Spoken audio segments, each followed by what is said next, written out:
ৰাণীত বিনামূলীয়া স্বাস্থ্য শিবিৰ।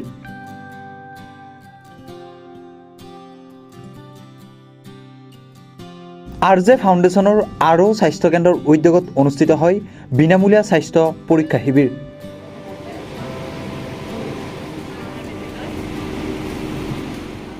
ৰাণীৰ ৰূপকোঁৱৰ কলা পৰিষদ প্ৰাংগণত অনুষ্ঠিত এই স্বাস্থ্য পৰীক্ষা শিবিৰত শতাধিক ৰোগীয়ে স্বাস্থ্য পৰীক্ষা কৰে।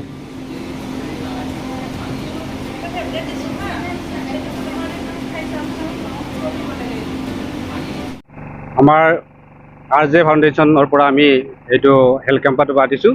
এইটো একচুৱেলি আমাৰ পেপচি কোম্পানীৰ পৰা মানে ৰাইজৰ সহায় সহযোগিতাৰ কাৰণে ৰাইজে যাতে স্বাস্থ্যৰ প্ৰতি যতন লয়, স্বাস্থ্য কেনেকৈ সুৰক্ষা ৰাখিব লাগিব সেইটো কাৰণে আমি এটা মানুহ যিটো ধৰক গাঁওবিলাকত বহুত দুখীয়া মানুহ থাকে, ডক্টৰৰ ফিজ দিব নোৱাৰে, মেডিচিন কিনিব নোৱাৰে, ব্লাড টেষ্ট ফ্ৰীতে কৰিব লাগে। সেইটো আমি আমাৰ চেণ্টাৰ এটা বনাইছোঁ আমি মিৰ্জা নিজেশ্বৰী মন্দিৰৰ ওচৰত।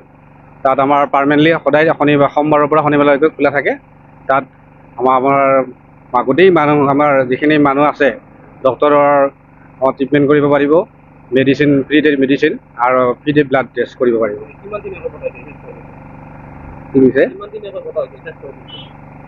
স্বাস্থ্য শিবিৰটো আজি ইয়াতে আমি ৰাণীত পাতিছোঁ। নেক্সট আমাৰ দুটা কেম্প হ'ব। এটা হয় বৰিহাট, এটা কেম্প হ'ব নেক্সট বৰিহাট অঞ্চলত পাতিম এটা, নেক্সট এটা পাতিম আমি মিৰ্জা অঞ্চলত। আমি যাতে দুখীয়া মানুহবিলাকে স্বাস্থ্যৰ প্ৰতি সজাগ হয় সেইটো কাৰণে, আৰু যাতে দুখীয়া মানুহবিলাকে ফ্ৰীতে ট্ৰিটমেণ্টটো ল'ব পাৰে সেইটোৱে আমাৰ মানে কাম্য আৰু মন্দিৰ।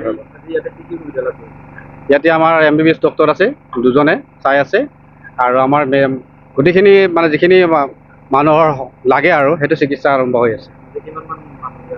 এতিয়ালৈকে আমাৰ 50 জন হৈ গ'ল, আকৌ আৰু আহি আছে মানুহ, এতিয়া পঞ্জীয়ন হৈ আছে। গতিকে আমি আশা কৰিছোঁ আকৌ মানুহ আহিব। বিনামূলীয়া ঔষধ বিতৰণ কৰা হৈছে। উল্লেখযোগ্য যে RJ ফাউণ্ডেশ্যনে CSRৰ অধীনত মিৰ্জাৰ নিজেশ্বৰী মন্দিৰৰ সমীপত আৰু স্বাস্থ্য কেন্দ্ৰ এটা স্থাপন কৰি অঞ্চলবাসীৰ ৰাইজক বিনামূলীয়া স্বাস্থ্য সেৱা আগবঢ়াই আহিছে। ৰাণীৰ পৰা উৎপল দাসৰ ৰিপৰ্ট, দ্য নিউজিলেণ্ডছ।